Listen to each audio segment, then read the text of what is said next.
What's going on, everybody? This is Raw Dawg Sports. I am Mike. That is Evo, and I eat pieces of shit like you for breakfast. You eat pieces of shit for breakfast? No.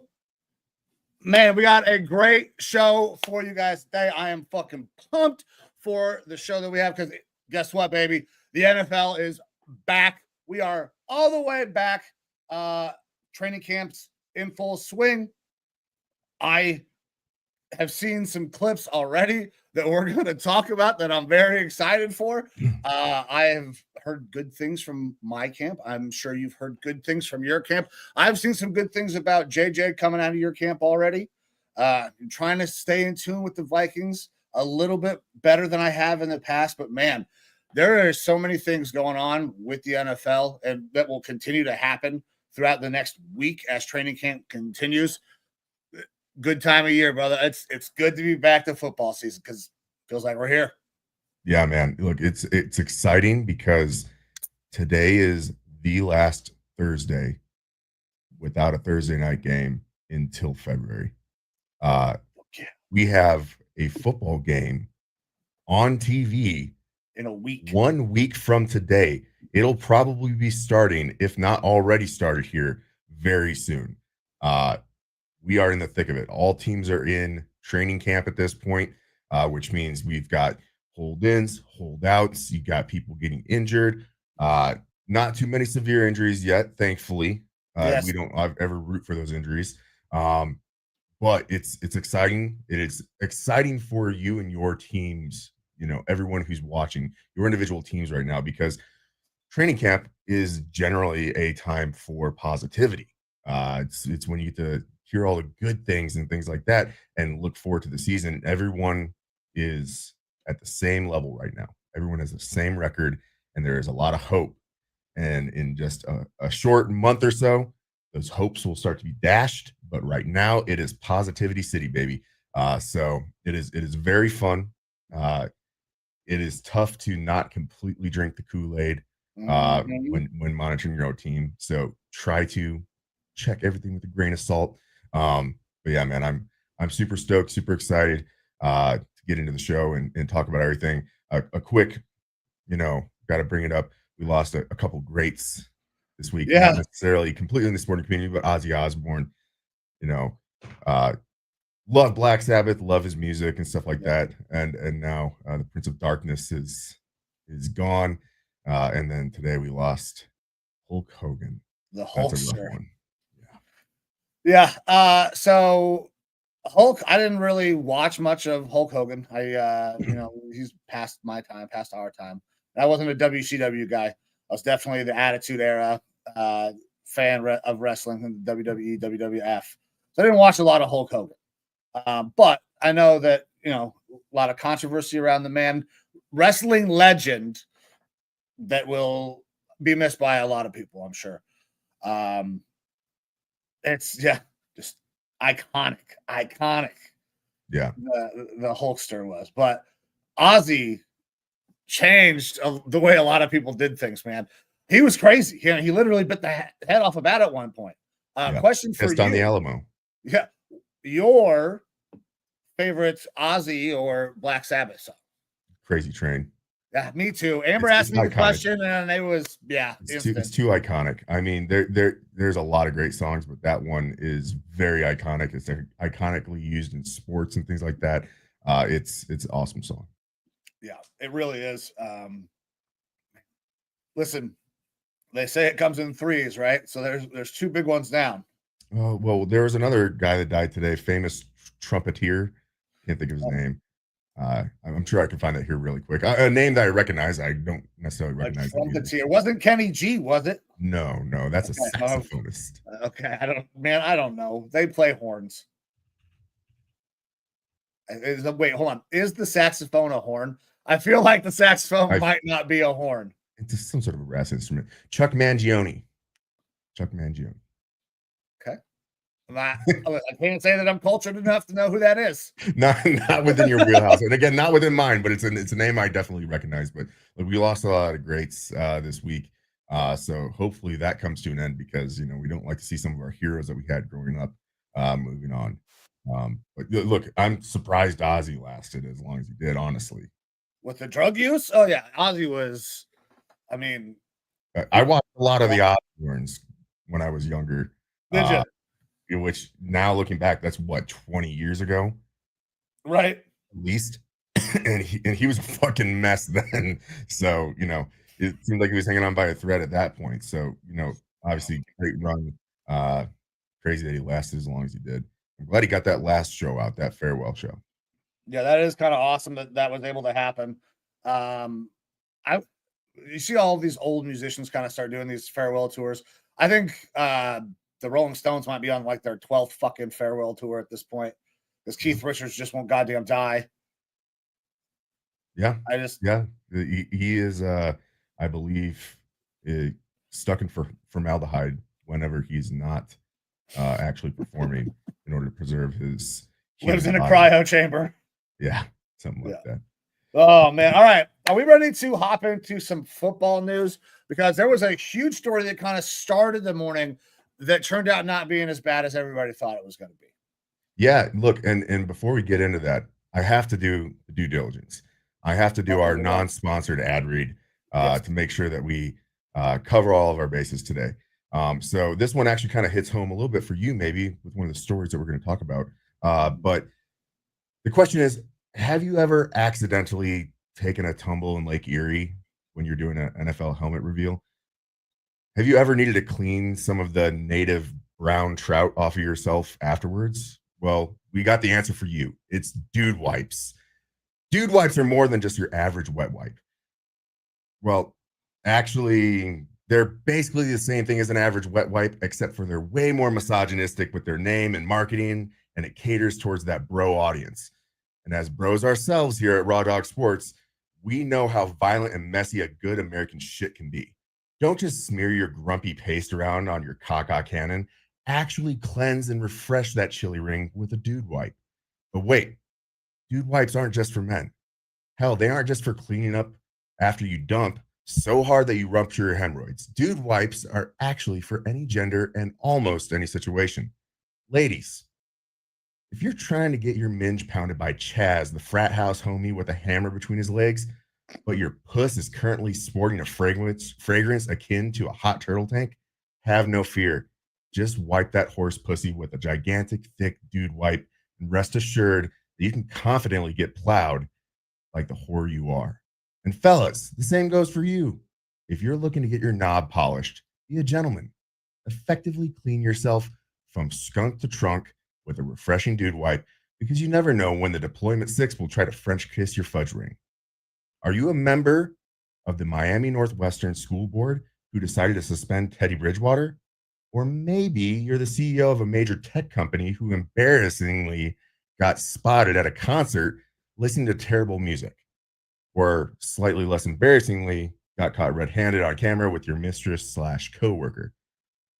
Sorry, unfortunately, dude wipes can't help you there, cleaning up that shitty mess. Fellas, ladies, and whatever Brittany Griner classifies as, look out for number one by cleaning up after a number two and more. Get yourself some dude wipes and keep that stink star sparkling clean. Note that Dude Wipes is not a proud sponsor of Raw Dawg Sports. Sales are void where prohibited. Always bet responsibly and always wipe back to front. Excuse me, front to back. Jesus, woo! This ad brought to you by sponsorship or cease and desist. Yeah. Yeah. Cease and desist or an actual sponsorship. We'll see what comes first. Dude wipes might. This would be great. I mean, Yeah, they might actually like it. They But might. yeah, so getting back into your story though. Yeah, so let's talk from about this it. morning. Well, now let's skip over that because you kind of led us into the dude wipes. There was a Browns helmet reveal. Had to come clean. I was wrong. I was 100% wrong. I'm clean with the dude wipe. I could come clean with a dude wipe to kind of get me refreshed and ready to go for these brown helmets that we got. I'm ready to go. There you go. Very nice. Very nice. I came prepared, baby. Yeah, I bet you did. If I talk about JJ McCarthy, I might glue everywhere. So I would need to clean up on the spot. That makes sense. I mean, you can't just have it just sticking. Yeah. This is an expensive computer. Obviously. So I was very sad when they did not come out as chrome helmets. The information I got apparently wasn't accurate. I've been wrong once. I'll be wrong multiple more times. And I don't give a shit. Listen, I thought I had the shot. I thought I had the information. I didn't. The brown helmets, though, they look fucking cool. I'll give it that. I do like them, especially with the Color Rush, which I love the Color Rush jersey. Got my Nick Chubb jersey there, which I actually might put that bad boy on this year. Just because Nick's not on the team anymore. I don't have to worry about any bad luck. Bad luck already fucking happened. So true. Man, but I don't remember where I was going.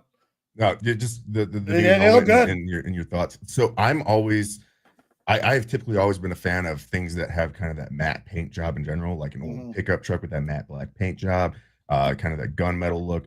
And so, the Vikings helmets have that bit of a matte purple to them. I really enjoy that. And so the helmet definitely looks good. I mean, I've never been a huge fan of the color scheme for the Browns because it is pretty mundane to an extent. It is a dark brown with that orange. And so it's not as explosive and exciting as some of the other teams out there.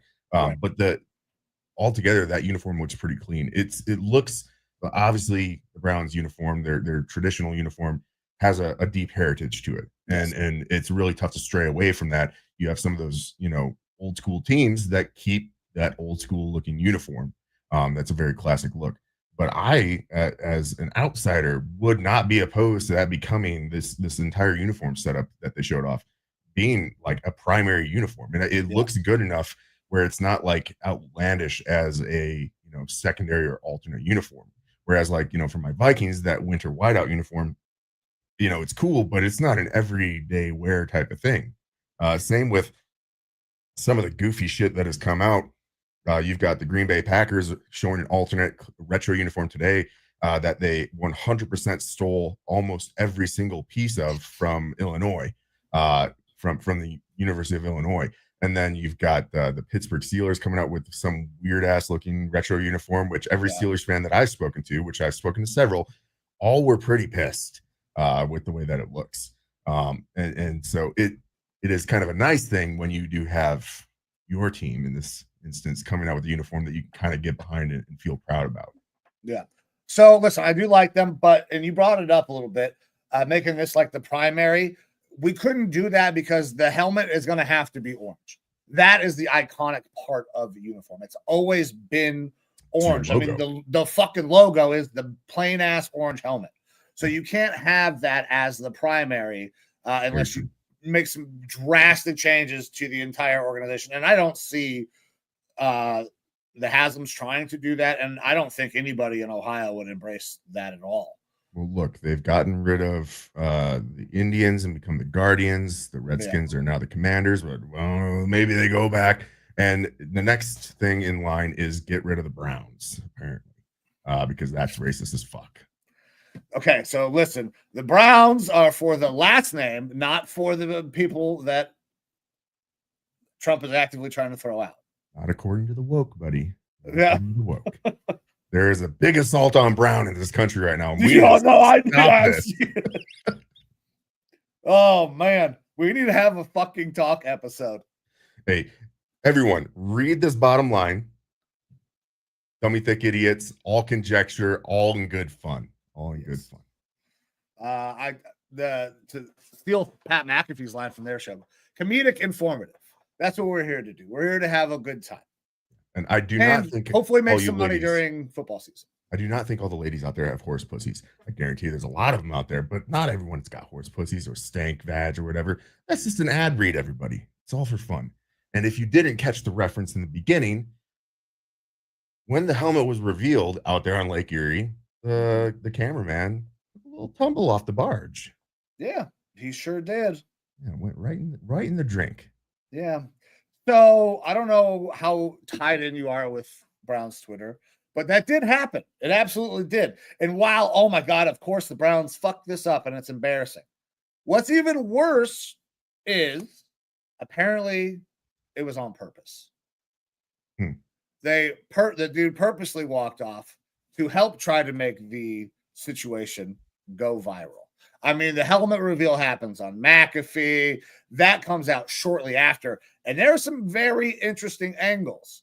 I mean, the motherfucker got the video of him actually falling in, and the camera kept going. That's what made me think that it could have probably been a ruse, was the fact that this expensive piece of electronic equipment that those typically die when they hit water just kept rolling. We saw it underwater, and I was like, damn, they got some really good equipment there, or this was a setup. Yeah. But even just to add to it, you know, there was shenanigans involved because this uniform, this helmet setup was sponsored by, legitimately sponsored by Dude Wipes. Correct. Yeah. So this is the second time Dude Wise has sponsored the uniform release or some sort of uniform change. The white ones were dope. Very cool. I think this is cool as well. The spectacle was fucking asinine to get what we got. Because the reveal on Pat McAfee was very like, some fucking rock, paper, scissors happened with Elfie. Like it was just not Elfie, Brownie, Jesus Christ. I'm thinking of the Christmas elf in my house. Well, yeah, it makes sense. It makes sense. Oh my goodness. But it just that entire situation was obviously a real letdown. I wanted it to be Chrome, and then the reveal was kind of a stinker. But the helmets do look fucking cool, which ultimately I think is the important part. It's supposed to be, yeah. It was just there's a lot of pageantry and everything for what is it, you know, a cool helmet, but overall, you know, didn't need all the extra flair. Yeah. I mean, the Bills were like, hey, we're bringing back red. We're like, all right, cool. Yeah. And that was it. That was it. That was it. What could have been? All right, so now, do you want to transition into the football that started this morning? Yeah, absolutely. So we are going to start kind of with, you know, the big story that broke today, and then we'll kind of look back throughout the week at some of the things that have happened. But in true New York Jets fashion, where they just can't have anything nice, there were reports coming out pretty early this morning. Justin Fields being taken off of the field with an apparent lower leg injury, which people are in shells right now, helmets, basically no pads, which means non-contact typically. Non-contact, you immediately start thinking ACL, MCL, some pretty serious stuff. And even on Sirius XM's NFL radio, you had Ed McCaffrey being like, you know, wish him the best in his recovery. We'll see him next year, blah, blah, blah, because they didn't know what was going on. And so probably a lot of breath holding there for the Jets fans. They knew that they have Tyrod Taylor and wait, and we already had started postulating, Kirk Cousins, he's an option. He's available. But turns out Justin Fields just dislocated a toe after being stepped on by another player. It wasn't his big toe. They're classifying him as day-to-day at this point, and he's not expected to miss any time regular season from this injury. However, it is still something that is pretty significant because he is a running quarterback first. They hope to develop him into a passing quarterback more. However, you're expecting to see a lot of running from him, and if he's having foot issues, that's going to severely hinder him. So hopefully he's able to get the time in order to heal up properly and not have it be lingering throughout the entirety of the season. And it's going to be interesting to see how the Jets kind of attack situation, because he obviously is learning a whole new playbook, a new system, integrating with his team and a new head coach. And this is his shot to try to cement himself as a starting caliber quarterback in this league, which has been a question for a while now. And if he doesn't kind of seize the moment and perform well, he could just be a perennial backup from here on out. And so he really has to make sure that he heals correctly, but he has to balance that also with practicing and participating with the team and getting reps, so that way he's not starting off the season on a bad foot. Well done. Well done. So when this news originally broke, we were immediately, like you said, all right, here goes the Kirk Cousins move. This is what the Falcons have been waiting for. Now, luckily for Jets fans, they're not going to have to give up any assets. They still have a quarterback. Justin's going to be okay. Obviously, we hope that he heals. I have been a fan of Justin Fields. Obviously, I'm an Ohio State guy. I had some high hopes for him. I thought the situations he was put in were not fucking great at all. The Bears. Yeah. I mean, if you go back and think to that draft as well, instead of taking Trey Lance, they take a Justin Fields there, and imagine maybe what could have been. Because I feel like that's a really nice piece. Justin Fields works really good off of play action, and I hope that the Jets use those really good running backs they have and kind of create a good game for him. But part of that game is going to be his ability to use his legs. So if this does hamper him, the Jets could be kind of hurting. But with all that said, Kirk Cousins is waiting to be moved. By the way, the fans hate us. Yeah, I read the TikTok comments. You're not supposed to read the comments, right? Yeah. You know, why you got to call us fat? Yeah, I mean, we are fat. Oh, shit. See, I almost broke the fucking chair.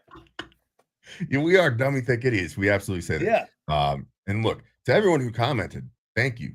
Yeah, thanks for watching, guys. Appreciate it. You know, agree to disagree on some of the stuff. But also, for what it's worth, go back and watch our episodes over the past several weeks where we broke down all the divisions. It's a lot of fun as an exercise to do. Yeah. We by no means are going to be right. You know, we take the W when we get relatively close or we get some of the seeding correct within the divisions. But like the exercise, again, I implore everyone to go ahead and give it a shot. It'll take you a little bit to sit there and fill out an entire bracket. Yes, it fucking will. The season goes. And if you do it honestly, even if you do it with some bias for your team, but you complete it honestly without saying like, hey, I'm going to have the Chiefs go 14 wins this season, and you just do week by week, you come out with some interesting, results by the end. And I think that's the only way that you can truly do it without, completely just fucking the whole thing up. Well, listen, people want to do just their team because they're talking about their team. But if you go, you can talk about your team all you want. But if you don't go through and actually fill out all of these games and see where these teams fall, you're doing more guesswork than we fucking are. Yeah. Like we're going through each week. I'm not thinking about, I don't like the fucking Steelers, which by the way, I don't. I'm obviously a Browns fan. Fuck the Steelers. Mm-hmm. But I'm not purposely trying to fuck them over. I go through and I picked a 16-1 record for the goddamn Ravens, who I also hate. Yeah. So you I gave the Packers go through and do it. 100% more wins that I would like to see them actually have, but I know that they're going to get wins, and that's the thing that people I think have to remember is that last year was last year, this year is this year. Just because a team was trending in the right direction last year doesn't mean that they're going to not fall off a cliff or have a devastating injury that's going to occur that's going to throw their season off. There's so many variables that obviously we cannot truly project this. This is, almost as bad as the weatherman trying to predict what's going to be happening tomorrow. This is a fun exercise where we are absolutely going to be wrong. So everyone's saying that we're wrong and don't know ball and are idiots. We are going to be wrong. That's kind of the point, is that this is just a fun thing to do. We are by no means saying that this is what's actually going to happen. Though we are also dummy thick idiots. Yeah. We go with our guts on some of these things. Like, there are feelings about certain teams. We've had this in past seasons where, I said I thought Cowboys, the we buried Commanders, them last year. And guess what? They were fucking trash. we like I thought that the Commanders were going to have a come up. I didn't see that as being as big as it was. I had a Jaden Daniels taking them to the fucking NFC Championship. Yeah, so we see some of these things, and we kind of go with our guts when we are picking the games and stuff like that. And sometimes we're right, sometimes we're wrong. And for those Falcons fans out there, I think there's a lot of question marks with your team. There's reason to be hopeful about certain things. Penix is got a much higher ceiling, I think, than Kirk Cousins, but there's still a lot of question marks there. And in your division, I don't think you're the best team. I think that's the Buccaneers, and that's kind of how things played out. Buccaneers ended up taking that division in my projections. I believe yours as well. And so, we might not get the records right. And I know we won't get the records right. It'll be more interesting to see if our standings in teams that make it to the playoffs are more correct or not. But by all means, trash us all you want. Love it. Yeah. Love the feedback. Yeah. But again, I implore you, try it out on your own and try to do it as unbiased as possible. Because, I would love to have the Vikings winning 17 games this year. It ain't going to happen. You're going to put up a stinker every now and then. Just things are not going to go your way. There's a lot of luck. So many NFL games are decided by one score these days. And so sometimes it's just a flip of the coin at the end of the game. It's not even necessarily about which team is better. Just something happens and you end up taking an L. It's going to happen. So give it a shot, everybody. If people really want, I'm sure that we can make our baseline spreadsheets available for people to fill out on their own if they wanted to. We could probably come up with something like that. By the way, if you're not sure of what Evo is referencing, go over to our YouTube page. Check that out. You can see all of our videos, which is going to be all the breakdowns, every division, East, West, North, South, AFC, and NFC. We give you our picks for each one of those. You can check out our shorts while you're there. Obviously, you can watch us live. Everybody who is, appreciate you. If you are watching live, or if you ever do see this while you're at that YouTube, if you wouldn't mind, please like, share, and subscribe. It would be awesome. Mean a great deal to us. But with that little piece of business tidied up, brother, let's move on to another piece of news that happened today in training camp. I mean, we could go so many other places. I want to talk about the Cowboys, though, because we haven't got into the conversation about, Micah Parsons, his contract, the contract dispute that's going on with Jerry Jones right now, and the very public nature in which it's taking place on X. So for me, this has always been kind of in the cards. As soon as they signed Dak, there was not going to be really a lot of options to do anything with Micah. They are salary cap strapped right now. So to give him what he's going to want, which now with the new Myles Garrett and TJ Watt deals is going to be north of probably $40 million. Yeah. And if they want to be competitive with that, you kind of have to try to beat the Trey Hendrickson contract, which is still up in the air how that's going to play out. But one way or the other, I think he's going to get his money, whether it's with the Bengals or something or someone else. He's going to get paid. And Micah Parsons is kind of the next in line for that as well. So if you want to get him at a reduced rate compared to the next contract, you need to do that shit soon. Yeah. But Jerry's not budging. He's actually kind of taking shots at Micah. I'm not sure if we should pay him. He's not playing all the time anyways. That didn't fucking stop you from paying Dak, first of all. He took some party shots at Dak as well. Yeah. Dak was probably like, wait, why the fuck are you talking about me? Yeah, fucking everybody's catching strays. Jerry is just in his old senile ass age, like not giving a fuck. He's like, fuck this dude. He don't fucking play enough. I'm not paying him $40 million. Well, that doesn't work like that. You can't. He's really good, Jerry. You should probably maybe talk about this because somebody is going to, if they don't re-sign Micah Parsons, they're gonna have problems. But I don't know how they're gonna do it. They're gonna have to find a way to restructure a contract somewhere, or the salary cap's going to have to make probably a similar jump to what it did this year to get this thing done. Look, it's absolutely possible, but we're looking at potentially like them having to really backload money, void years, things like that, in order to make this work out correctly. But otherwise, you have to work on trying to move him as soon as possible. Realistically, like by the trade deadline, if things don't look good for your team, you need to try to move him because he's at least worth 2 first-round picks to a playoff caliber team. So it's an interesting situation to watch. They're going to have the same sort of situation with Trevon Diggs there, who also is very injury prone and a ball hawk, but not necessarily a great cornerback. But look, while we're talking about contracts and players moving around, we got a little bit of breaking news that just popped up. Oh, hell yeah. Let's go. Oh, no. We lost our fucking shit. Uh-oh. Oh, God. How do we put this back up? There we go. Hey. Straight from Adam Schefter. I'm just going to read it here. ESPN sources. Raiders are releasing defensive tackle Christian Wilkins with the designation of terminated vested veteran. Now, wow. Christian Wilkins was one of their major free agent signings last offseason coming over from Miami. Yeah. His time in Las Vegas is now over. Due to how Wilkins treated the rehab from his foot injury he suffered last season, the Raiders voided the remaining $35.2 million of guaranteed money left on his contract last month. And today, Christian Wilkins filed a grievance with the NFLPA. Holy shit. They're saying that he rehabbed his foot incorrectly or not under team supervision or something like that.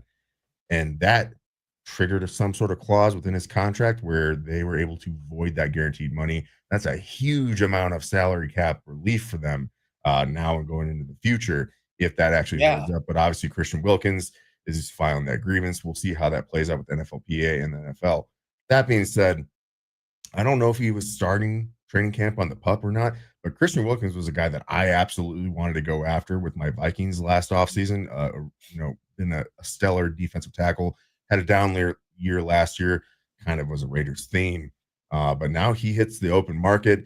Wonder what that injury kind of looks like. Obviously, if they are moving on from him, I would think that that injury is still lingering, still a problem, maybe can't pass a physical. But they could just be looking to try to get some extra money for the future, potentially, not seeing him as a long-term option. Interesting dynamic there, something to definitely watch if you are a team that is looking for a veteran defensive tackle to kind of bolster that interior offensive line if he's still able to play. Now, I don't understand. I don't know if you know this or if we need to find a legal guy or if producer Amber can figure this out. But if now that he is cut, right, since he has filed this grievance to basically get his salary back, is that going to preclude him from signing a new deal because there is still possibly money owed from another team? I don't think so.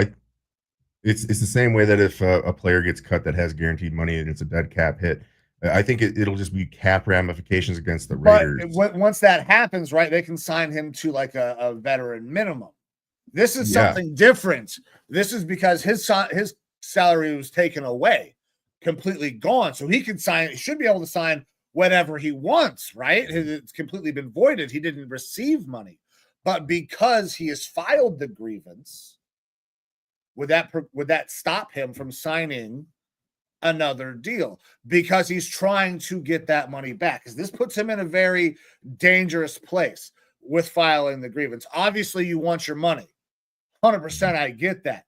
But if you cannot sign a big-time contract, and you have to sign a vet minimum contract, and then you lose your grievance, you spend a year, put a year on your body, possible injuries, at very, very low money.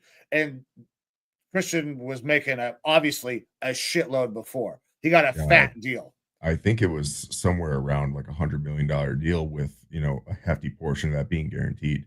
I think it was like $100 million, 3 years, something like that. And then obviously he still has another 35 something that was guaranteed on the contract that got voided. It is an interesting question because obviously these players that get cut that still have that guaranteed money coming in, a lot of times they will go sign that cheaper deal with a team, in order to go play for a championship contender on that low contract, so it doesn't hurt the team they go to, but they're still making their money and they're happy with it. It's something that's going to be interesting to watch and see how it plays out. Obviously, more information to follow. This came out just about now, about 10 minutes ago, so I'm sure that there will be a lot of talk about this tomorrow. I'll definitely keep my ear out there to see what we can find out. Yeah, I mean it's such an interesting situation, and for me, it's an interesting fact that something like this is happening. A team is recouping their money and getting salary cap relief when all of the things that have happened with Deshaun Watson and what happened with the re-tearing of the Achilles. I know that there's been conversation that I think that most of that is under the water, but listen, these billionaires are about their money too. So I don't know. I don't think I've ever seen this happen where the player didn't rehab the right way or whatever it was and was voided. That is new to me. Yeah, we don't, as civilians to all this, we don't get to see the back workings of a lot of these contracts, the little clauses and things that are in there. Clauses that are very similar to what they're trying to put on Shamar Stewart right now, which is, part of that argument. We don't get to see a lot of that unless the player explicitly comes out and talks about it. And if they sign the contract, they've got no reason to come and talk about it until a situation like this happens. So, look, this is going to take some legalese, some sleuthing by agents or whoever in order to kind of figure out how this is going to play going forward, specifically for Christian Wilkins. Because the Raiders, you can kind of already look at it as a sunk cost. If they end up losing the grievance, they kind of knew what they were getting into. Then again, I wonder if they can pull back that cutting of him and how would that relationship work out in the long run? Who knows? But look, that's a big loss to that defense. Christian Wilkins was supposed to bolster Max Crosby, pull some of those double teams off of him and help him out tremendously. Him getting injured obviously didn't help there, but he was still pretty damn good. But let's see here. We got producer Amber chiming in. Yeah, based on information available. So I was going to ask her. Cannot sign a new deal with a new team right now because he is still under contract with the Las Vegas Raiders, despite being released. Releasing grievance. The Raiders are releasing Wilkins with a terminated invested better. Blah, blah, blah. Contractual obligation remains. While released by the team, the grievance process is underway, which signifies a dispute over terms of his existing contract. Therefore, Wilkins is not currently a free agent and remains tied to his contract status with the Raiders until the grievance is resolved. In summary, until the grievance is resolved, Wilkins' contract status with the Raiders is in dispute, preventing him from signing with another team. So boom, there we go. Producer Amber crushing it. Hey, was that help with sleeves or? Oh, Google. So the Google machine. A little AI generation stuff. I don't know what it was, but we use AI in this house. The No Sleeves Network uses AI. If you're not using AI, you fucking should be, because it's not going away. You should probably learn how to use it. Yeah. For what it's worth, that ad read that I did earlier, 100% Evo generated. That's not AI at all. Yeah. I thought about it while I was writing it, and I was like, I can do better. Oh, did you have one? Had you do one for you? No, I thought about it, and in the future I might see what a little Chat GPT can poop out for me. But this was all straight off the fucking dome. Boom. Straight off the dome, which I assume that you typed out and then. Yeah. It comes from my sick, crazed mind. When you start hearing from trunk to skunk and things like that. That's part of my vernacular, not necessarily a Chat GPT thing. Understood. So speaking of some sick, crazed minds, I'm going to take a small break from football, but something that very close to us and the organizations that we come from in the military, can be some sick, crazed people at times. They need some help at times. The veteran community has lost a lot of people to veteran suicide. The problem is quite staggering. The information that I just saw recently is upwards of 160,000 veterans. 160,000 veterans have committed suicide since the beginning of 2001 when we invaded. when you think about it, 160,000, that's a small city. That's a pretty decent sized city. And this weekend, we were able to, me, producer Amber, and Byron, along as part of the No Sleeves Network, we're able to go out and do some pictures and go on the Irreverent Warrior hike.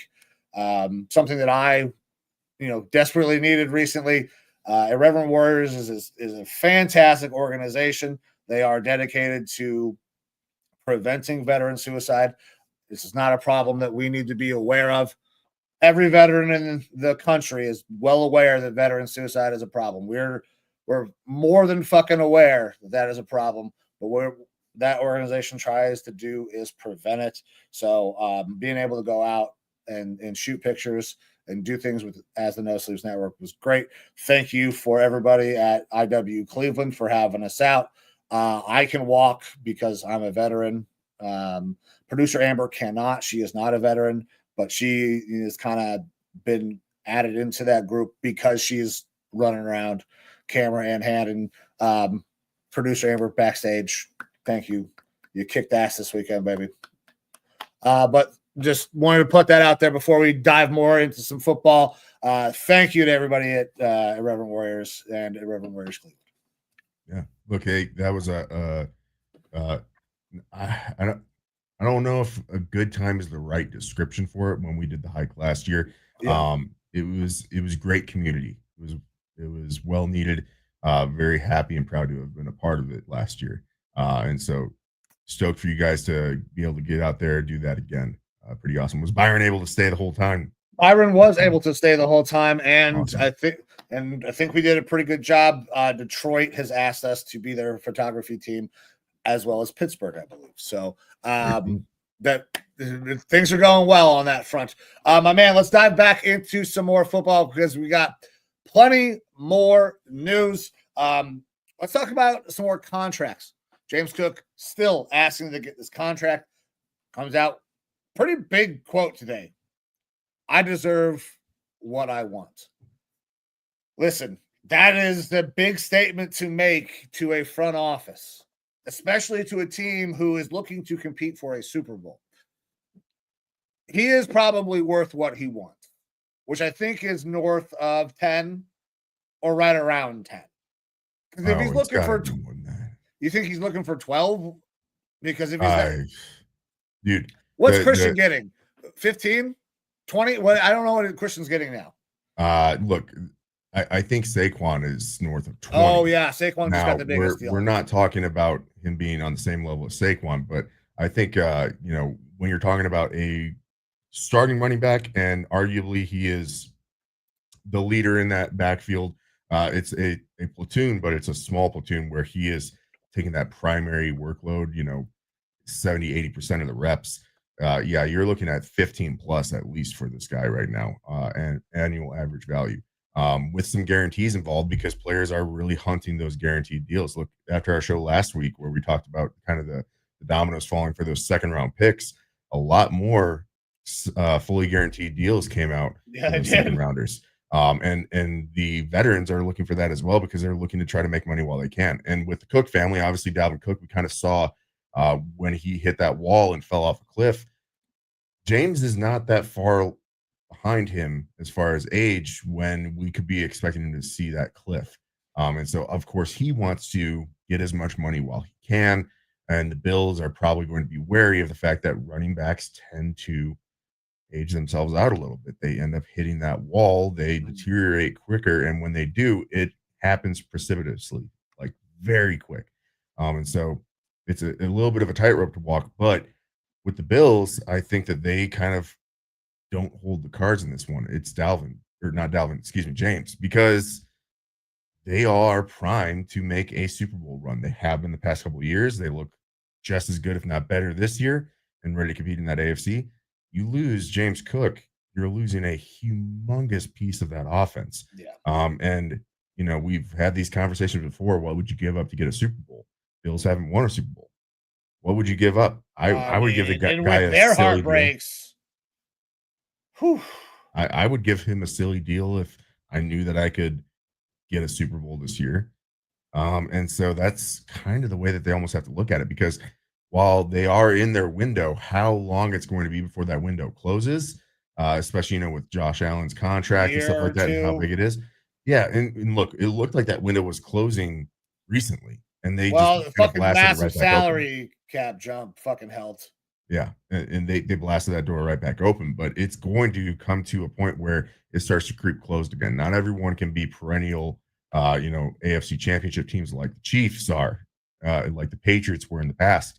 Those are few and far between. Most teams start to look at 3 to 5 year windows and then reset. And the good ones end up re-entering that 3 to 5 year window within a couple years again.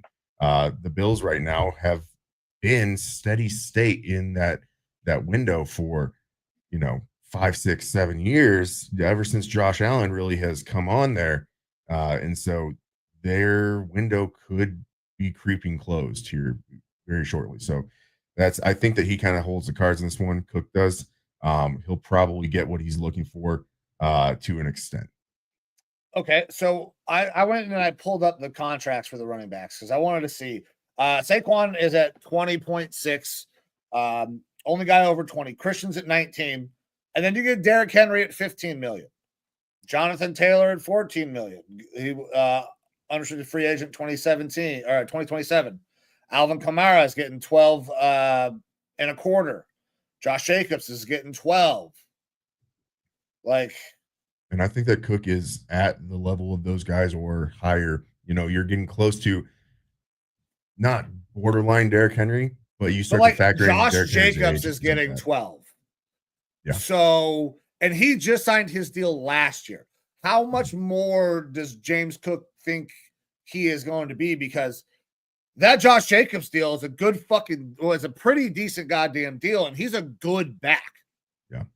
I would expect that he's probably going to be looking in that 14 to 17 range just because of the salary cap jump there's been. Man. And he's going to try to hold the Bills a little bit over his knee and get what he wants. We'll see. All right, man. Well, listen, if he can get that much, good for him. I think that might be a little pricey. 12. It would be cool. Like, you get fucking Josh Jacobs money. 13, 14, max. 14 would be like my limit. For a running back, man, especially with Josh Allen, no disrespect to to James Cook. James Cook. Yeah, I did do it. I did the same thing. Yeah. But like Josh Allen's going to make that offense go no matter what. And I don't think it's going to matter what running back it is either, because Josh has a huge threat to run. That's one of the reasons that running backs had a lot of success down in Baltimore. Now, Derrick Henry is not having success just because of Lamar Jackson, but he had more success for an aging running back than you would expect because of Lamar Jackson. That also plays into this for James Cook. To act like he just needs to get paid because he's a great back, there's a lot of things that help make him great, and one of those things is Josh Allen and his ability to run. Yeah. So, yeah. Speaking of Derrick Henry's age, 31 years old, it still blows me away. Todd Gurley is younger than Derrick Henry and out of the league. Yeah, man. Todd's knees just didn't fucking hold out, dude. Yeah. Which sucks because Todd would have been probably just. He was outstanding while he was playing. Yeah, he'd have been one of these guys we talk about every year. Like, it goes to show fantasy football is starting soon too. So, yep, running backs, they fall off a cliff, man. Yeah, they fall off a cliff. Some other contract news: holdouts, hold-ins, whatever you want to call them. Terry McLaurin still without a deal, still having that very public back and forth with the team as far as looking for a contract. Trey Hendrickson, same situation, posted on social medias that he was driving to Florida, specifically Jacksonville, which was interesting when the team was starting camp. So atrociously far away on the numbers. Yeah. Then you have, the Bengals, publicly coming out and saying that they think they're in a good spot as far as contract negotiations with him. And he claps right back saying that, yeah, it's atrociously far apart. No real movement there other than just nothing positive happening from either of those sides. You also had some teams go out there and release veteran players. We've had some retiring players. Phillip Rivers, who apparently hadn't retired, is calling it a career. I think Surprise. Phillip was kind of hanging on because he was doing the coach thing, right? And it was maybe hoping for a spot to come back. Coaching his 20 kids. I think he has an offense. I think he's got 11 boys or some shit.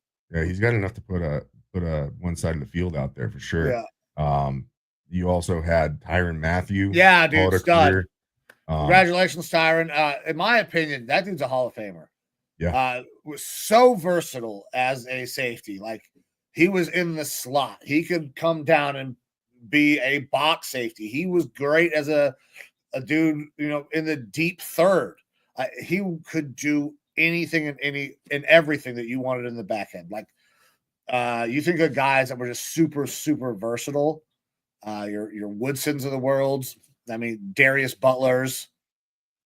Tyrann Mathieu was what that dude that fucking could play anywhere in the back end. Yeah. And look, I don't blame him. I show up to mini camp or whatever and look around and see what you got there on the Saints and be like, yeah, we might as well just fucking doing this. Call it a career. I don't blame him there at all. You also had the Seattle Seahawks release tight end Noah Fant. Noah Fant, part of that Russell Wilson trade. He obviously, I've never been a huge fan of Fant. I always thought that he was very limited, but obviously big guy. People were hoping he'd be like the next Jimmy Graham, and that definitely didn't. Yeah, very happen. Physically make up, like hoped he would figure out how to use the body. Yeah, and that's not to say that he was a bad tight end. He just was not worth probably the draft pick where he was selected.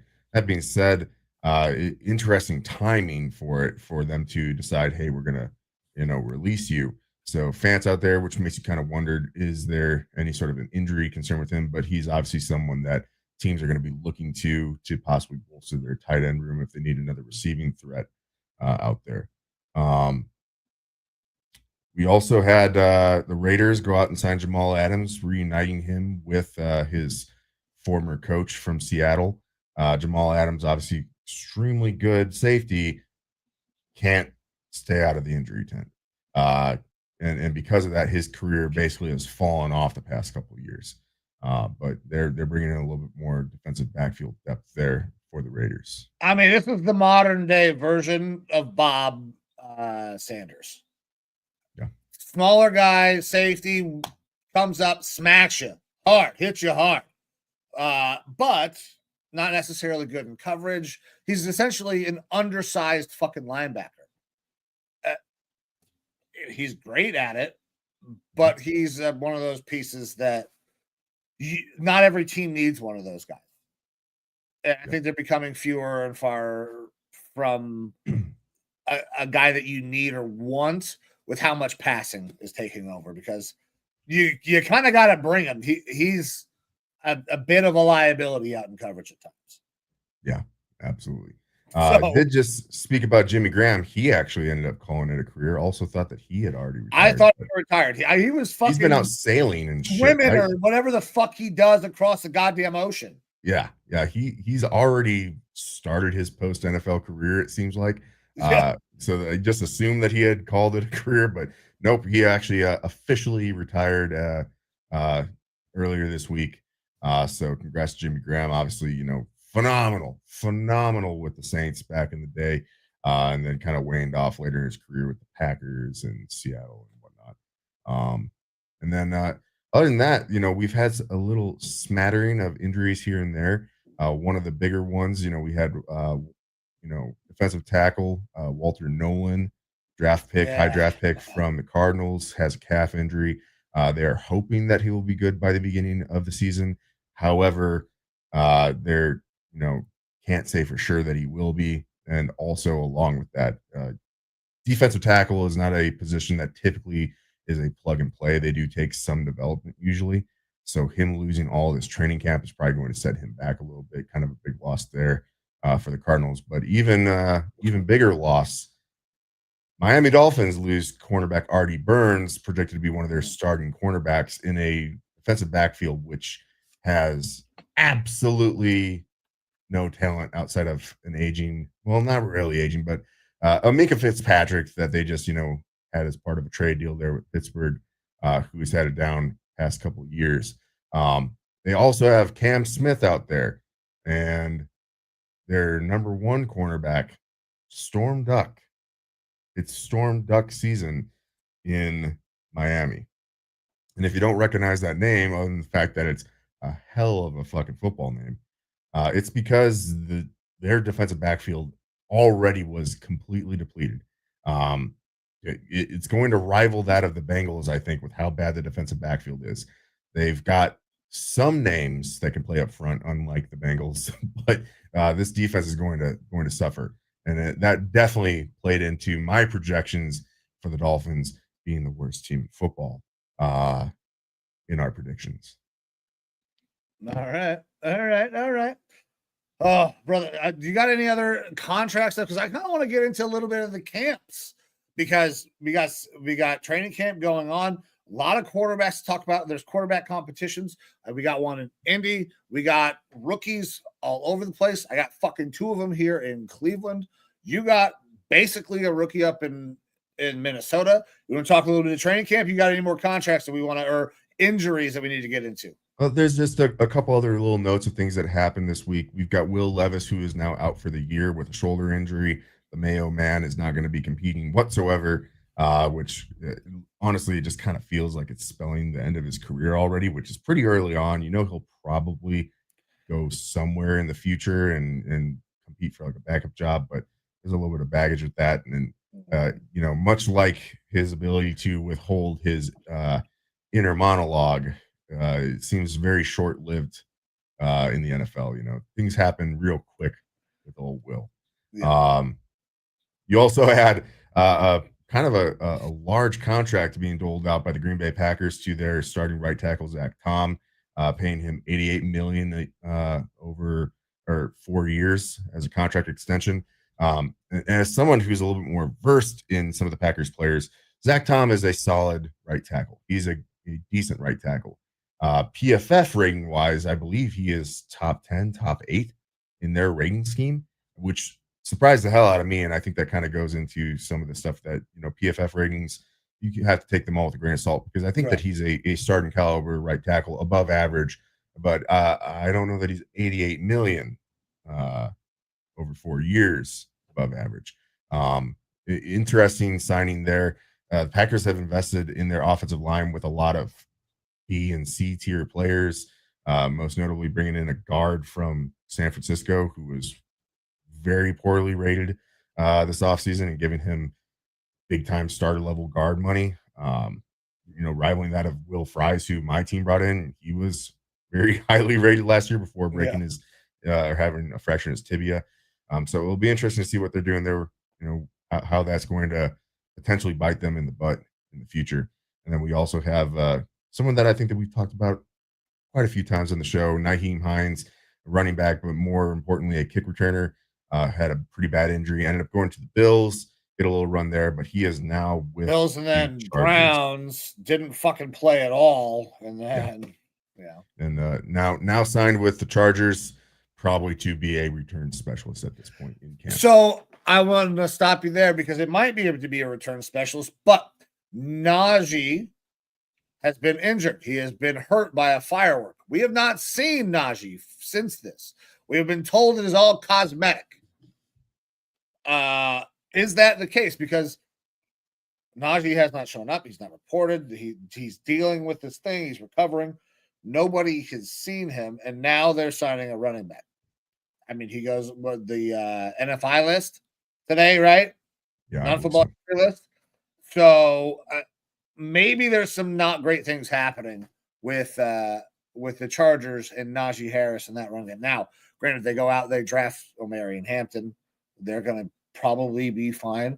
And I actually think a combination of Omarion Hampton and Nyheim Hines would be a more fun combo to see, a little more diverging styles if Nyheim can stay healthy.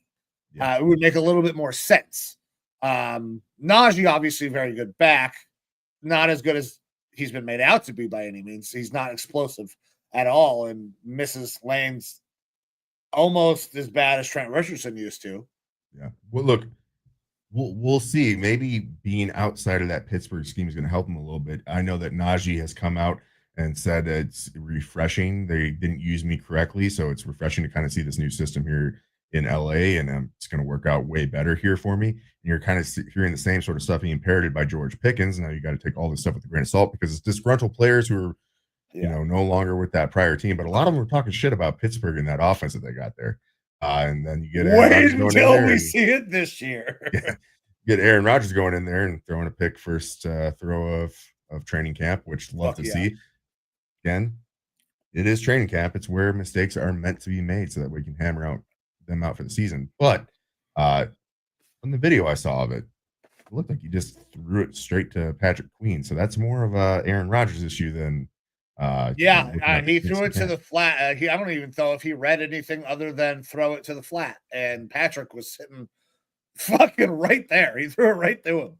Maybe it has something to do with Aaron Rodgers' new vegan whole food diet that he's on, eating vegetable patties and in Whole Foods, and it's making his skin better, I guess.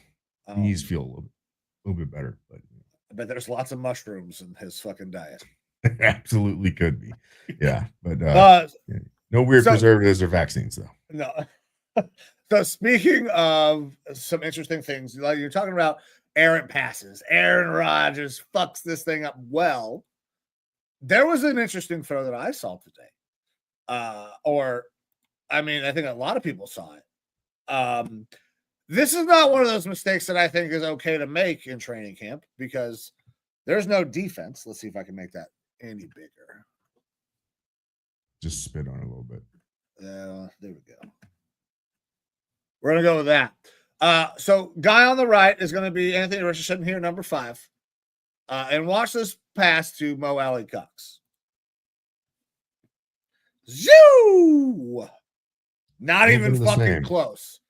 Not in the fucking vicinity. Now, that shit ain't good. No. Now, you make mistakes in training camp for sure. But this is a mistake this is not oh man, I thought I saw this. No, you just saw you fucking yeet the ball 10 yards over.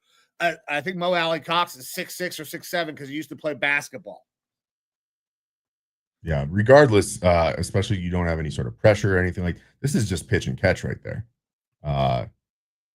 So it's a rough look, especially for a guy who has had pretty severe accuracy issues. You see a lot of the same sort of stuff though happening from Daniel Jones as well. Overthrows, dirt and balls, things like that. A little bit classic DJ stuff going on. I think he left quarterback rehab school too early. He might be in a better spot than he was when he left the Giants, but doesn't look to be completely rehabilitated at this point. I gotta turn this throw off. It's gonna distract me. It's so bad. Yeah, it's rough. And we're seeing a lot of that. You look, guys are gonna make mistakes. Yeah, the mistakes, the bad throws, the interceptions. Again, take all of it with a grain of salt. This is the time for teams to test stuff out. A lot of it is not going to stick in playbooks. Guys are going to attempt throws that they would not normally try to attempt in games many times to just see if they can make it happen, make it work, whether or not it's a viable option. That sort of a throw, though, that again, there's no defensive rush, there's no offensive lineman. That is just receiver running a route, and you completely miss the guy. That's tough. Tough luck. I'm sorry, Torres. So, we love you. We love you, Torres. Yeah, but I think he knows what's going on there. I think he knows what's going on. But yeah, let's get into some of the other stuff with camps, specifically kind of our camps, because we're passionate about our teams and things that we're seeing. I think probably the biggest storyline outside of Quinshon Judkins punching a woman in the face is the quarterback situation there for your Cleveland Browns and the foursome, the fearsome foursome that you got going. How are things looking so far for that grouping?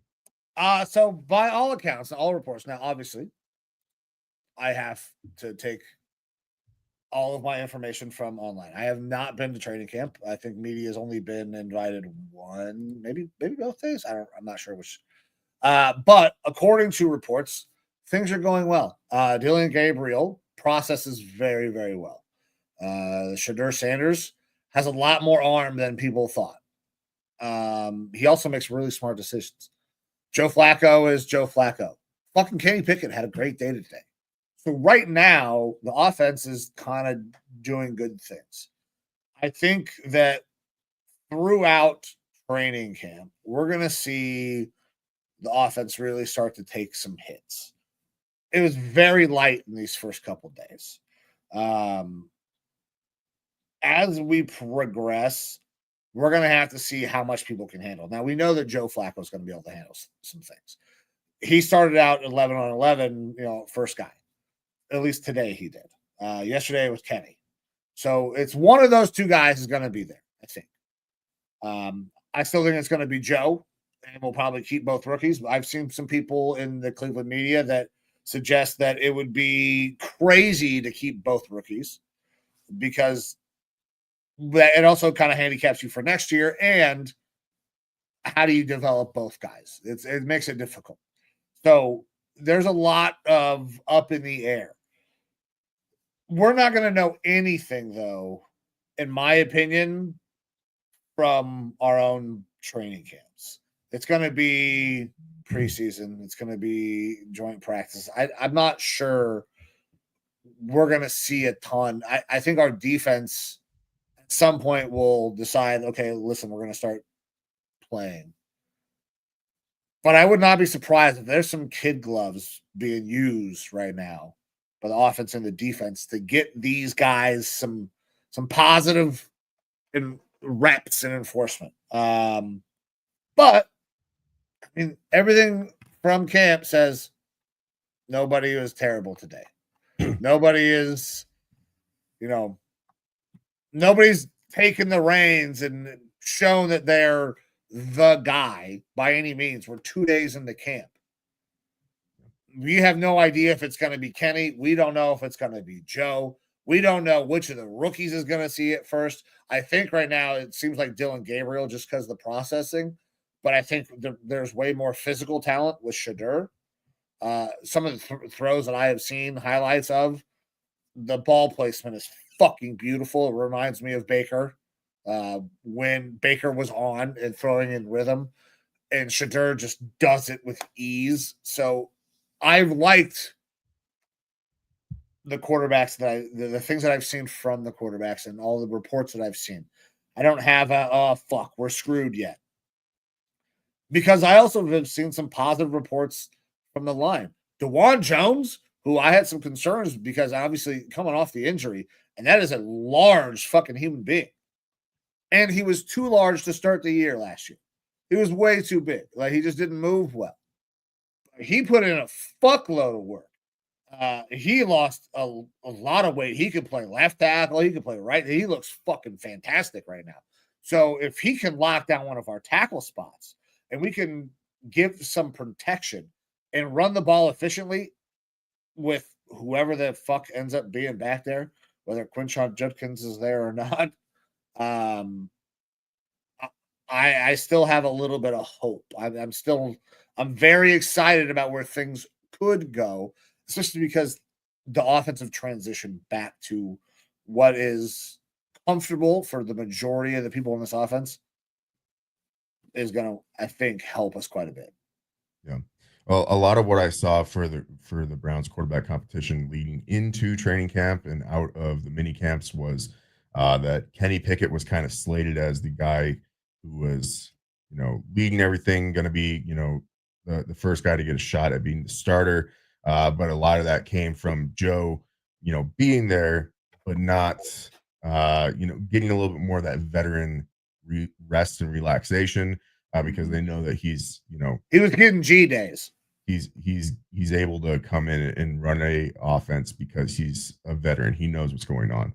And that Dylan Gabriel was, looked like a 5-year college quarterback, has the smarts, was processing kind of, the limitations would be purely physical for him in the long run. And that, again, the reports that I had seen was that, not necessarily knocking Shedeur, but that by far and away that he was the least developed of all the quarterbacks there. And that mentally he needs to.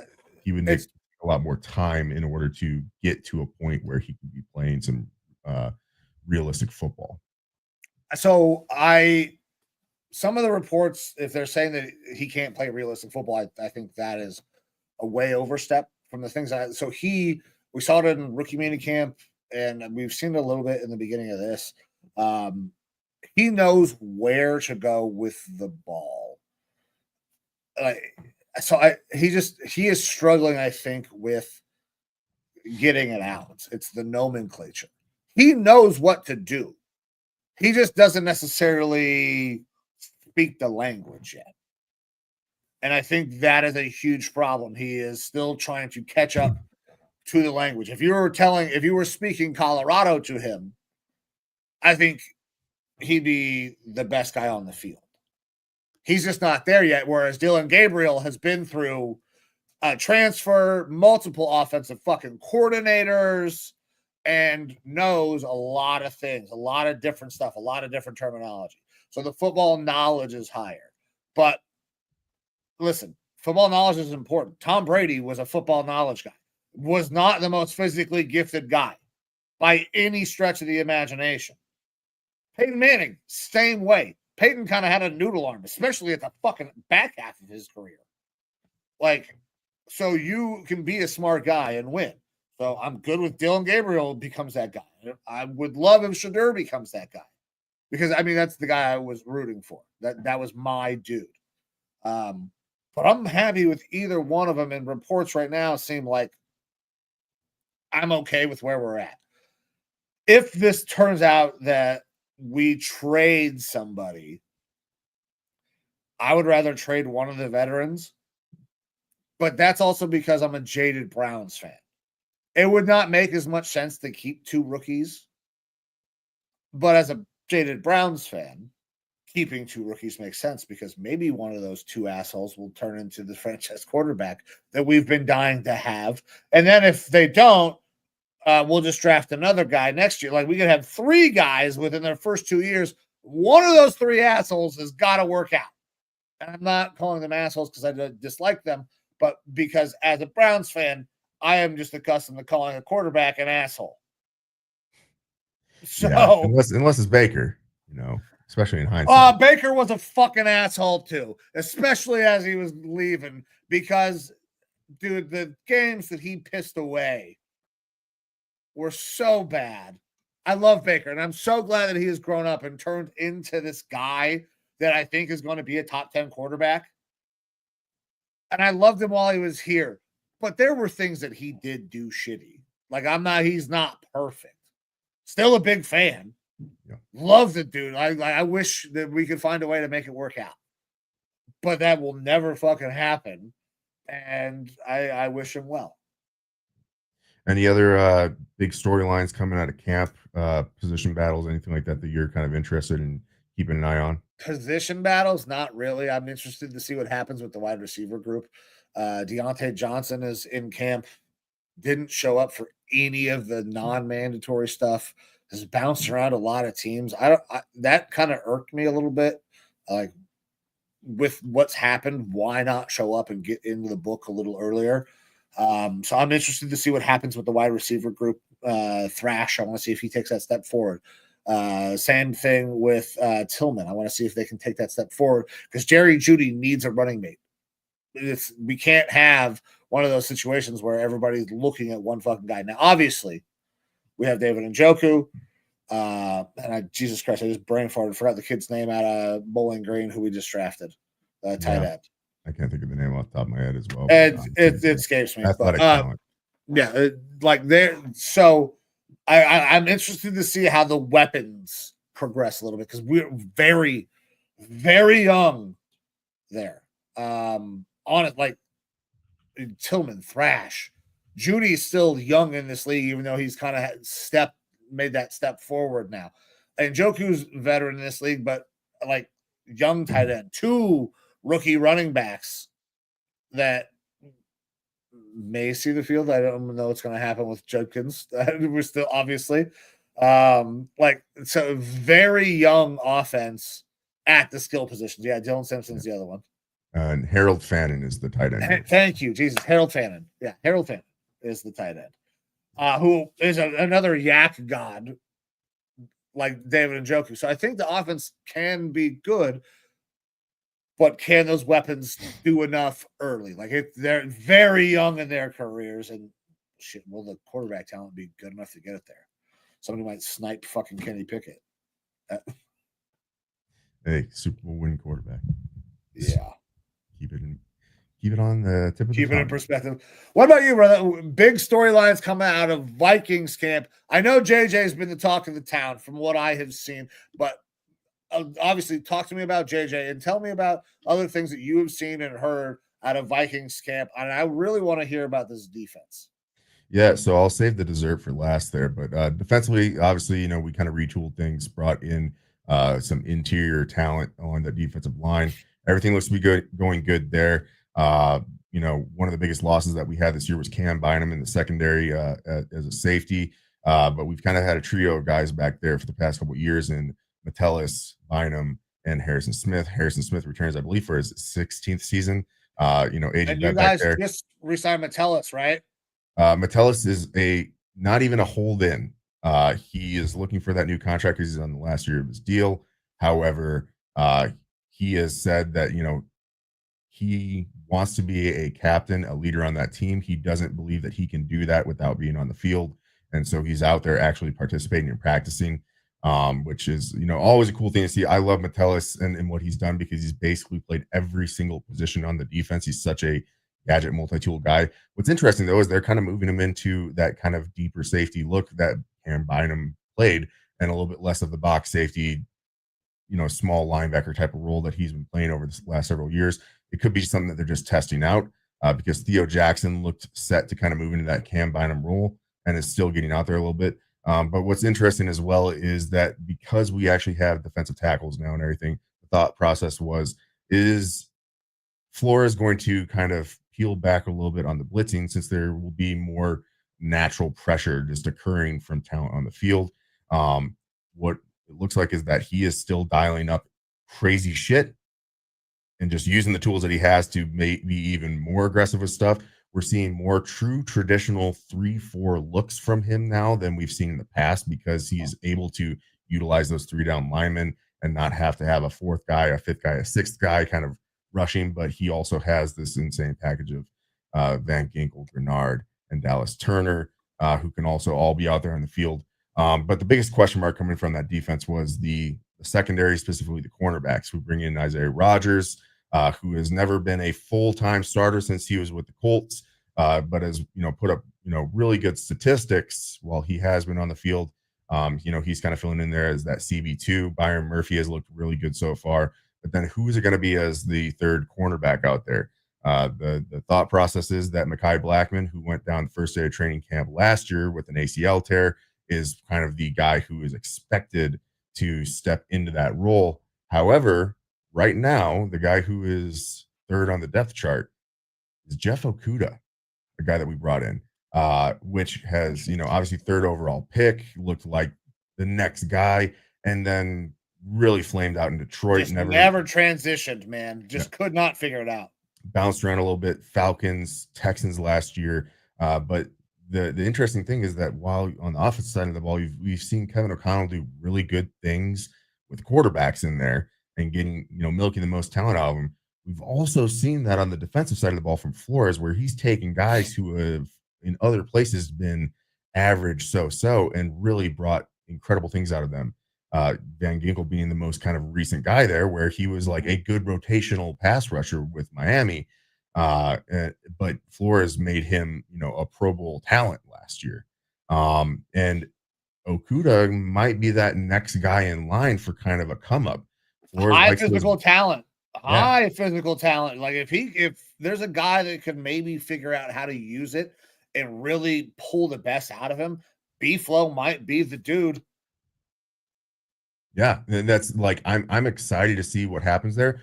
Worst case, he's kind of a sunk cost rotational type of guy, and we do have Mekhi Blackman. We got Dwight McLaurin, who we had drafted or got as an undrafted guy last year and showed some promise. But we also have Tavier Thomas, who is a name guy who's kind of bounced around, who has shown some decent stuff through the mini camps. And then another undrafted guy this year that we brought in who has kind of been blowing people away, and Zemiah Vaughn. Zemiah Vaughn has really looked the part. He's looked good in one day of camp. I really don't know what happened today in camp yet. I haven't gotten to review, but he's kind of a name to watch because apparently he has been very impressive so far. So while the national media has a lot of questions about this defensive backfield, the fact that the Vikings haven't gone out and like re-signed Stephon Gilmore and didn't I'll go say there's a couple aggressively. names out there that are Yeah. available. They haven't gone aggressively at any of these veteran cornerbacks. They obviously, brought Byron Murphy Jr. back in on a big deal. But like I trust Flores in knowing what he has and if it's going to work for his system. Like he was super aggressive about wanting to go out there and get Isaiah Rodgers specifically.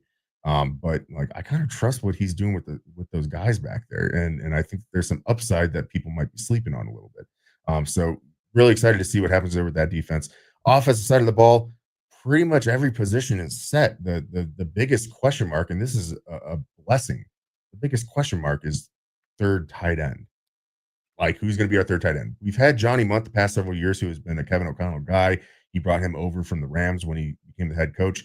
And Johnny Munt has been that perfect kind of meld of veteran guy who knows the offense, who can explain it to everybody, kind of a coach on the field, along with being a average blocker and an average receiver. He's never going to break tackles or get away from you. But Johnny Munt ended up leaving this year. Johnny Munt catches fucking passes for 6 yards, occasionally for a first down. Yeah, but he's been that great.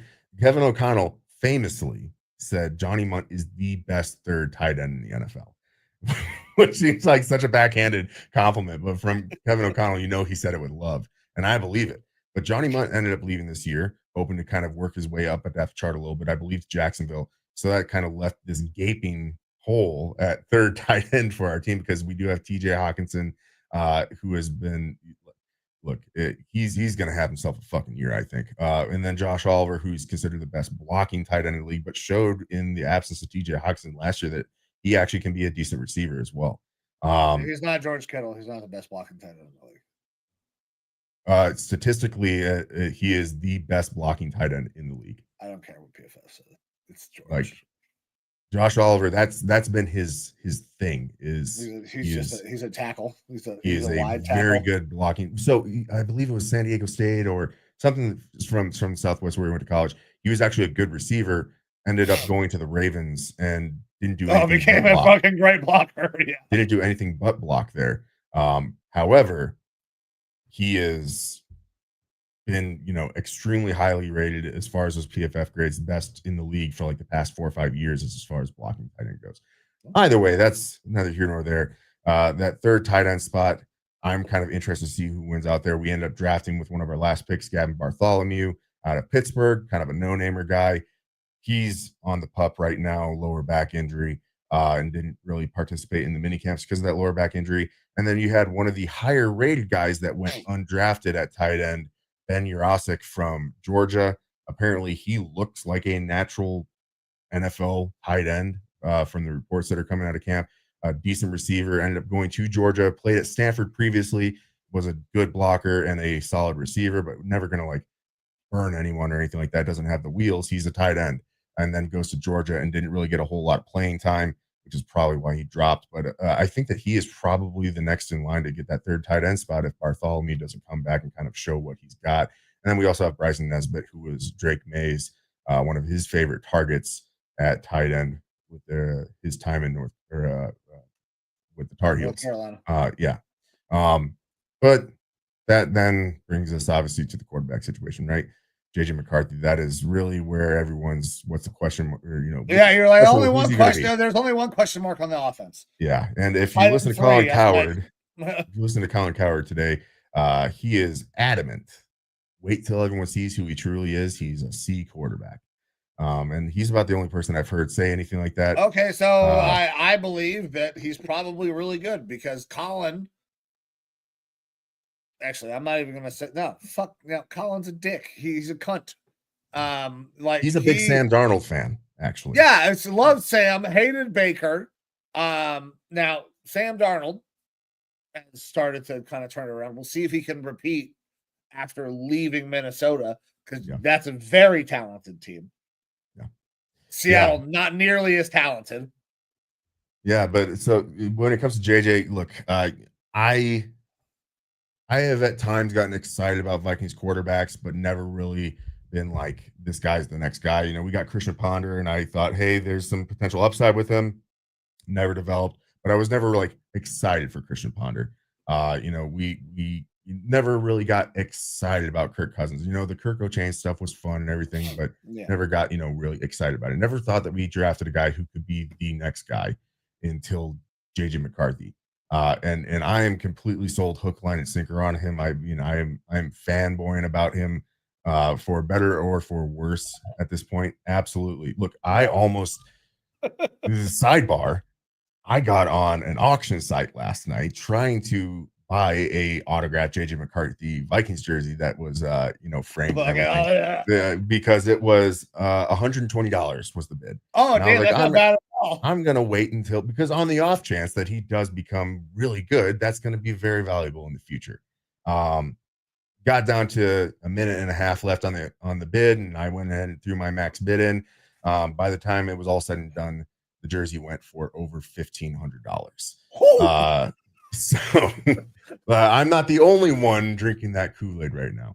No, you're not. I did not get the jersey. I limited myself. That was wild. However, look, I sent the ESPN story to you, which was a great read as a fan for me of what they did with JJ last year after his injury. To make sure that he was still involved, having very him mentally involved, so should be okay. Yeah, absolutely. You know, having him scouting opposing teams, opposing coaches, their histories, things like that. Dedicated time with Kevin O'Connell every Thursday after installs happen. The camera on Sam Darnold's helmet, so that way he's able to get all of the actual reps seen from Sam Darnold's perspective, where he's looking at things like that in order to help him. And I think it can't be said enough that JJ is doing everything that you can do within his power to be as prepared, to be the leader of the team. Last year, through this offseason, getting guys together, he says all the right things. He's doing all the right things. The only question mark is, what is he going to look like on the field outside of that one preseason game that we saw? Yeah. And we've seen continual developments through the mini camps and everything. And that kind of leads us up to training camp day one. Now, Minnesota sports reporters, and I don't know if it's the same in Cleveland, but Minnesota sports reporters have a very baked in pessimistic view. Oh, yes. Team. All right. So we're talking from the exact same platform, because everything here in Cleveland from our reporters, especially if they're paid to be a reporter, is very much doom and gloom. Unless there is a story that feels like it's been paid for by a player to promote them. Typically Deshaun Watson and Mary Kay Cabot, who I love. Mary Kay, I think she is a fantastic reporter, but sometimes some bullshit comes up. And Tony Grossi, listen, I've been blocked by a couple of people here, but especially after Nick Chubb got hurt. That goes to say that the Vikings beat writers have, in general, they come at it from a pessimistic point of view. They try to find, hey, how are we going to have our hearts broken? And you know, that's how it's been as long as I can remember following this team. Dante Culpepper is starting to really look good. Well, he's got small hands and fumble issues, and they focused on that. It was an issue, but on the whole, he was extremely good. And then, he's a running quarterback. His knees completely got blown up, and of course, it's our luck. Baker Mayfield's only 6 foot tall. He can't see over the line. He gets past and batted down. For all the good things that he like, there's always something that everybody's going to latch onto. I'm glad, honestly, makes me feel very good that it's not just my media who are a bunch of fucking assholes when it comes to these kinds of things. It's almost like they're like, listen, we like to fuck around. We will be negative. We'll razz some guys, but the way the media feels is like, okay, so it feels like you have a personal vendetta. The media feels like they really want to be right about the way that they talked about this player to begin with. So they have to continue to sell the thing that they said fucking months ago, regardless of what this is. I came on here today and said I was wrong as fuck about the helmets. I don't give a shit if I'm wrong. And I think that is a problem a little bit with some of the media that we see. I don't imagine if you took a look at it, maybe some of those Vikings fans, when they're saying bad things, it's because they said them before and they have to kind of stick by their guns rather than going with new information. I think a lot of what is with Vikings fans is that we want to soften the fall for when the floor falls out a lot of times. No, get that. And so again, I've not gotten to review all the stuff that probably came out from training camp today due to work and whatnot. However, yesterday, first day of camp, pretty much everything I watched as the reporters, inevitably started off with JJ McCarthy. They came at it from a point of, what did he do wrong? Why are we going to have our hearts broken? And all of them kind of came to the same conclusion. Said he had about as sterling a day as you could, and we don't have any negative comments to make, and it's refreshing. Apparently he looked fantastic in camp. Obviously through mini camps, he had some pretty damn good reviews. But they were talking about him, throwing a 60-yard pass to Jordan Addison that looked like it was on the spot. I was critical of JJ when we were talking about mini camps, where I said, he got a whole bunch of positive PR from this deep throw to Addison during mini camps. It was so had to stop so bad. And I said, yeah, Addison had to throw down for it. It was a little bit underthrown, and I'm going to be critical of it because it's the truth. It wasn't the case on this Addison throw. Like, he hit him in stride that ended up going 60 yards for a touchdown in a 7-on-7 drill. So there were defenders out there that should have been able to defend, against that sort of a play. And I'll give JJ this, and I'll give a lot of quarterbacks this. When you have a guy that's as wide open as the pass that we were fucking talking about, it feels awful. I played quarterback for like a year and a half. It feels terrible when there's somebody running wide fucking open. Cue the Anthony Richardson video. Exactly. And you just fucking sail it, dude. Yeah. But apparently, there's this intangible that the reporters keep talking about. They're like, it's tough to fully define it, but you kind of know a franchise quarterback when you see one. The leadership, the command of the team, the moxie that they have, the way that the swagger that they have walking around. And they've seen that and they're trying to quantify it because it's something that we haven't had for the Vikings since 2005 with Dante. Brett Favre doesn't count. Kirk Cousins didn't have that same sort of like, this is my team. And apparently JJ is kind of just exuding that. And he's matching it with his play in camp and on the field so far. To go along with that, the way that, obviously players on a team will try to gas up their guy a little bit, but having followed Justin Jefferson and TJ Hawkinson, these guys for a while now, they seem gassed up themselves. They're like very excited to play with him. JJ has been like that since the moment he got there. Yeah. So they are excited for what the season holds, and they're waiting for JJ's coming out party to kind of show the league like, hey, he's actually the real deal. And I think that's what it is.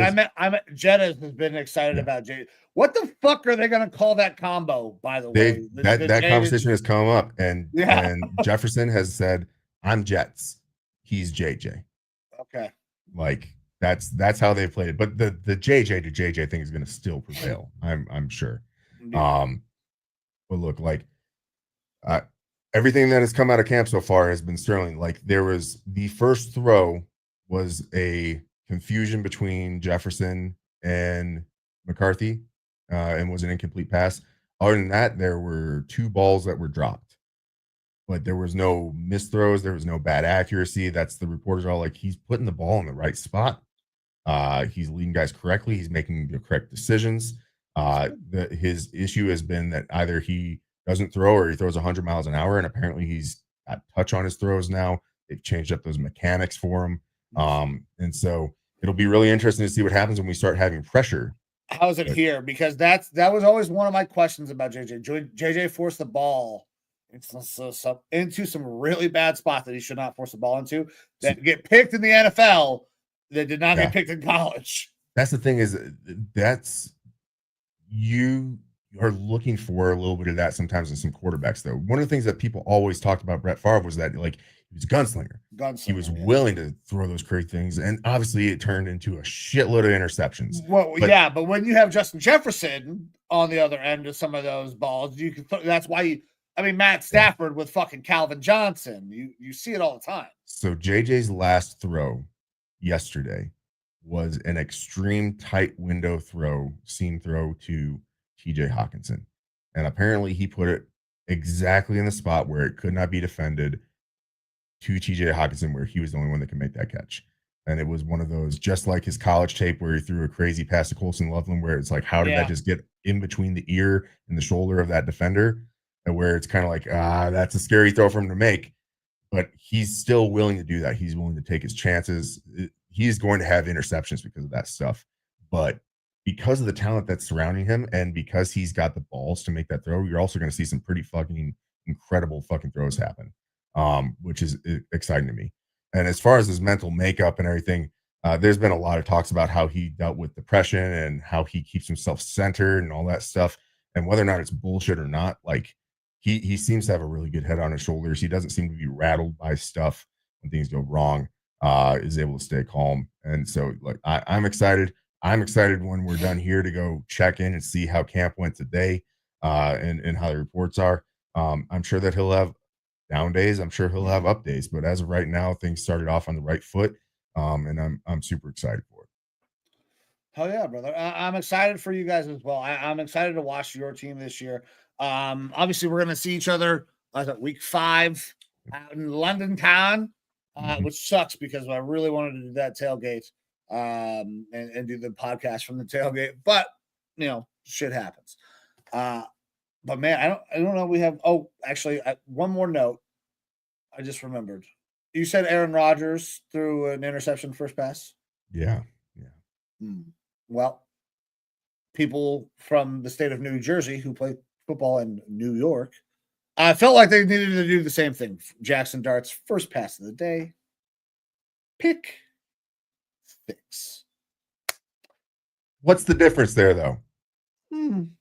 What's the difference is that Jackson Dart doesn't fucking know any better.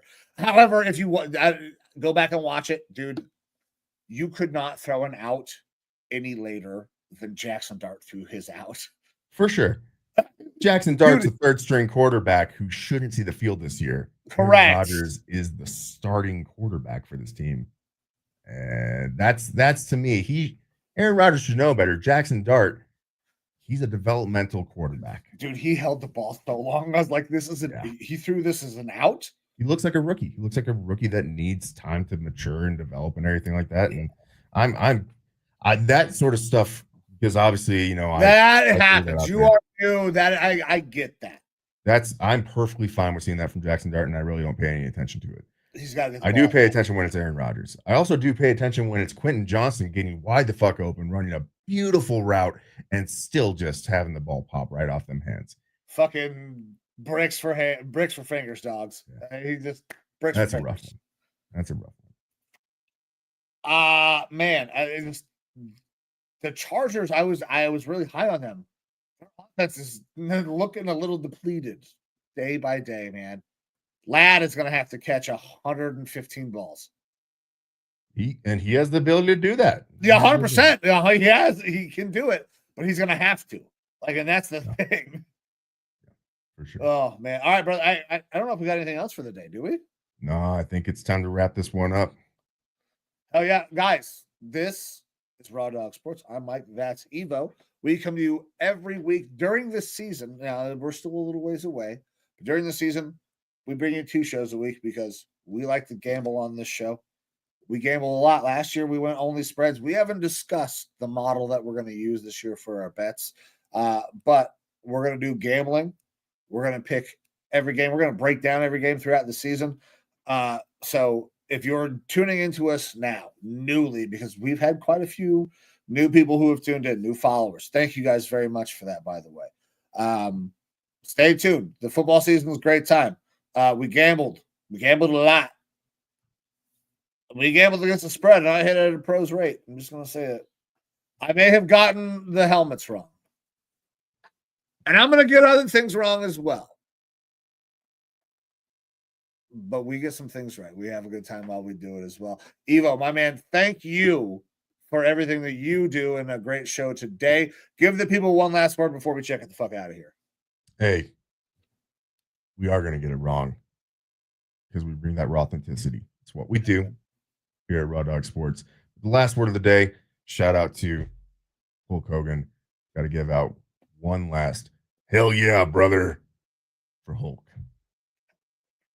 Guys, thank you very much. This is Raw Dawg Sports. I'm Mike. That's Evo. We'll be back next week.